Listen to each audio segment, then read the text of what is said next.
Hello aspirants, welcome to SB institute. আজকে আমরা নিয়ে চলে এসেছি হিস্ট্রি এমসিকিউ সেশনের ক্লাস 6। তো প্রত্যেক দিনের মতো হাতের কাছে কিন্তু খাতা পেন নিয়ে বসবে। গুরুত্বপূর্ণ এবং এক্সট্রা যা ইনফরমেশন তোমরা পাবে অবশ্যই নোট ডাউন করবে, ঠিক আছে? তো বেশি দেরি না করে আমরা শুরু করব। প্রথম কোশ্চেন আসছে, হরপ্পা সভ্যতার কোন কেন্দ্রটি থেকে প্রথম তামা দিয়ে তৈরি অত্যন্ত উন্নত মানের রথ কপার চ্যারিয়ট আবিষ্কৃত হয়েছিল? কোন কেন্দ্র থেকে? কেন্দ্রটার নাম হচ্ছে দাইমাবাদ। কোশ্চেন হচ্ছে দাইমাবাদ কোথায় অবস্থিত? দাইমাবাদ মহারাষ্ট্রে অবস্থিত, ঠিক আছে? মহারাষ্ট্রে অবস্থিত। আচ্ছা, এই দাইমাবাদ কিন্তু সিন্ধু সভ্যতার দক্ষিণতম কেন্দ্র, ঠিক আছে? এটাও মনে রাখতে হবে, south east side. Next Banawali. Banawali কি জন্য বিখ্যাত? আচ্ছা, বানওয়ালিতে পাওয়া যাচ্ছে না গ্রিড প্যাটার্ন, পাওয়া যাচ্ছে না বানওয়ালিতে, গ্রিড সিস্টেম পাওয়া যাচ্ছে না, গ্রিড সিস্টেমের যে রোড এটা পাওয়া যাচ্ছে না বানওয়ালিতে, ঠিক আছে? তার বদলে কি পাওয়া যাচ্ছে? রেডিয়াল স্ট্রিট, গোলাকার রোড পাওয়া যাচ্ছে, রেডিয়াল স্ট্রিট। আচ্ছা, রোপার। রোপার কোথায় অবস্থিত আগে বলি। রোপার পাঞ্জাবে অবস্থিত। রোপার পাঞ্জাবে অবস্থিত। রোপার কেন বিখ্যাত? রোপারে পাওয়া যাচ্ছে মানুষের সাথে পেট ডগ, কুকুরের সমাধি।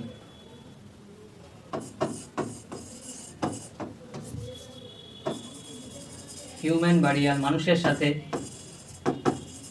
কুকুরের, উইথ ডগ। নেক্সট সুরকোটাডা বা সুরকোটোডা কেন বিখ্যাত? ঘোড়ার হাড় পাওয়া গিয়েছে, একমাত্র কেন্দ্র হচ্ছে এই সুরকোটাডা বা সুরকোটোডা। হর্স বোন পাওয়া যাচ্ছে, হর্স বোন পাওয়া যাচ্ছে সুরকোটাডাতে। এই সমস্ত ফ্যাক্টগুলো এই সমস্ত কেন্দ্রের সাথে রিলেটেড, খুব গুরুত্বপূর্ণ ফ্যাক্ট, এগুলো নোট ডাউন করে নেবেন। নেক্সট, বৈদিক যুগে ঝিলাম নদীকে ঋগ্বেদের আর্যরা কোন প্রাচীন নামে ডাকতেন? ঝিলাম হচ্ছে আধুনিক নাম, প্রাচীন নাম কি ছিল এটা আমাদের কোশ্চেন। উত্তরটা হচ্ছে বিতস্তা, বিতস্তা। আচ্ছা, এর পাশাপাশি এই সমস্ত নামের আধুনিক নাম আমরা জেনে নেব। এগুলো কিন্তু প্রাচীন নাম। পুরুষনি, শতদ্রী, বিপাশা, এগুলো প্রাচীন নাম, আমরা আধুনিক নাম জেনে নেব। আধুনিক নাম, পুরুষনির আধুনিক নাম হচ্ছে রাভি বা ইরাবতী, রাভি বা ইরাবতীও বলা হচ্ছে, ঠিক আছে? ইরাবতী। নেক্সট, শতদ্রী, এটাকে তো সুতলেজ বলা হচ্ছে, তোমরা জানো, সুতলেজ বা শতদ্রুও বলা হয়। বিপাশা, বর্তমান নাম হচ্ছে বিয়াস, ঠিক আছে? বিয়াস। আচ্ছা, এই যে বিয়াস। নেক্সট কোশ্চেন, মহাত্মা বুদ্ধ কত বছর কঠোর তপস্যা করার পর উরুবিল বনের পিপল গাছের নিচে জ্ঞান লাভ বা নির্বাণ লাভ করেছিলেন? কত বছর কঠোর তপস্যা করার পরে? উত্তরটা হচ্ছে 6 বছর কঠোর তপস্যা করার পরে। গৌতম বুদ্ধ কত বছর বয়সে গৃহত্যাগ করেছিলেন? 29 বছর বয়সে গৃহত্যাগ করেছিলেন। 29 বছর বয়সে তিনি গৃহত্যাগ করছেন। তারপরে 6 বছর কঠোর তপস্যা করে তারপরে 35 বছর বয়সে, এই যে লেখা আছে 35 বছর বয়সে তিনি জ্ঞান লাভ করছেন, 35 বছর বয়সে, ঠিক আছে? আচ্ছা, 12 বছর কঠোর তপস্যা করেছিলেন মহাবীর জৈন।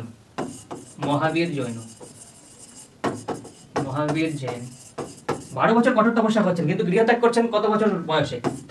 30 বছর বয়সে গৃহত্যাগ করছেন। তাহলে 12 বছর কঠোর তপস্যা করলে জ্ঞান লাভ করছেন কত বছর বয়সে? কৈবল্য লাভ করছেন কত বছর বয়সে? 42 বছর বয়সে। এই সালগুলো বা এই বছরগুলো ভীষণ ইম্পর্টেন্ট। কত বছর বয়সে গৃহত্যাগ করছেন, কত বছর বয়সে জ্ঞান লাভ করছেন বা কৈবল্য লাভ করছেন, এগুলো কিন্তু ভীষণই গুরুত্বপূর্ণ, এগুলো অবশ্যই মনে রাখতে হবে। নেক্সট, ষোড়শ মহাজনপদের মধ্যে কোন দুটি রাজ্য সম্পূর্ণ প্রজাতান্ত্রিক বা অরাজতান্ত্রিক ছিল? উত্তর হচ্ছে ব্রিজি ও মল্ল। ব্রিজি ও মল্ল সম্পূর্ণ কিন্তু প্রজাতান্ত্রিক ছিল। এবার বিষয় হচ্ছে আমরা জেনে নেব যে কোন মহাজনপদের রাজধানীর নাম কি ছিল। মগধের রাজধানীর নাম ছিল রাজগৃহ বা গিরিব্রজ বলা হচ্ছে, গিরিব্রজ। আচ্ছা, অবন্তীর দুটো রাজধানী ছিল, একটা ছিল উজ্জৈন, এটা ছিল নর্থের রাজধানী উত্তরের দিকে। দক্ষিণের দিকে আবার একটা রাজধানী ছিল মাহিষ্মতি, এটা সাউথের দিকের রাজধানী। তারপরে আসছে অঙ্গর রাজধানী চম্পা। কোশলের রাজধানী ছিল শ্রাবস্তি। তারপরে এদিকে মল্লর রাজধানী হচ্ছে কুশীনগর, কুশিনারা বা পাভা। কুশিনারা বা পাভা। তিনটে নামই মনে রাখতে হবে, পরীক্ষায় দিয়ে দিতে পারে যে কোনো একটা। তারপরে আসছে ব্রিজির রাজধানী হচ্ছে বৈশালী। বৈশালী, ঠিক আছে। তারপরে কুরুর রাজধানী ইন্দ্রপ্রস্থ। ইন্দ্রপ্রস্থ। পাঞ্চালের দুটো রাজধানী ছিল। পাঞ্চালের দুটো রাজধানী, উত্তরের দিকের রাজধানী হচ্ছে অহিচ্ছত্র। অহিচ্ছত্র এটা হচ্ছে নর্থের রাজধানী।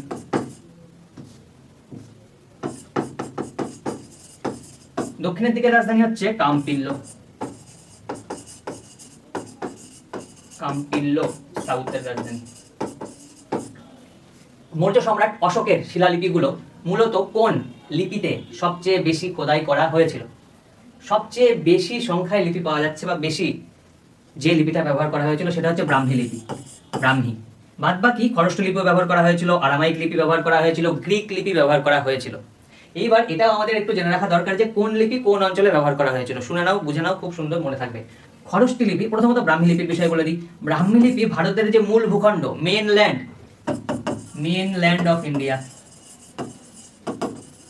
এই অঞ্চলে ব্রাহ্মী লিপি ব্যবহার করা হয়েছিল।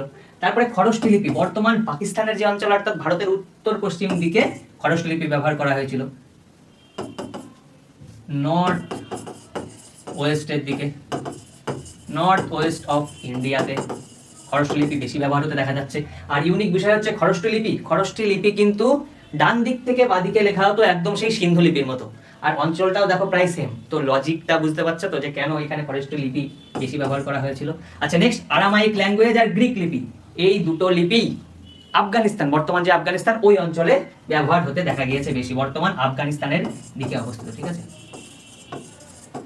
আফগানিস্তান, বর্তমান আফগানিস্তানে বেশি ব্যবহার হয়েছে। দেবনাগরী, এটা পরবর্তীকালে ডেভেলপড হচ্ছে এই ব্রাহ্মী লিপি থেকেই ডেভেলপড হয়ে তৈরি হচ্ছে দেবনাগরী, যেটা গুপ্ত যুগে বেশি ব্যবহার হতে দেখা যাচ্ছে।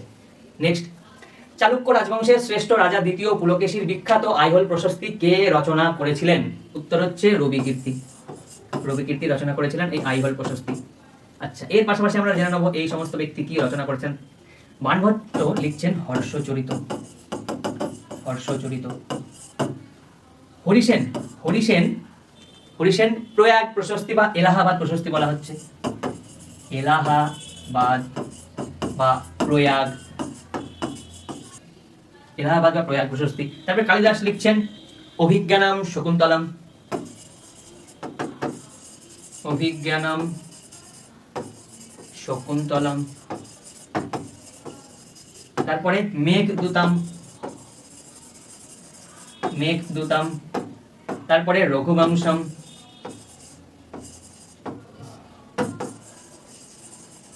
রঘুবংশম। নেক্সট, দিল্লির সুলতানি আমলের কোন তুঘলক শাসক প্রথম কৃষিকাজের সার্বিক উন্নতির জন্য দিওয়ান-ই-কোহি নামক একটি পৃথক কৃষি মন্ত্রক তৈরি করেছিলেন? উত্তর হচ্ছে মোহাম্মদ বিন তুগলক। মোহাম্মদ বিন তুগলক তৈরি করেছেন দিওয়ান-ই-কোহ।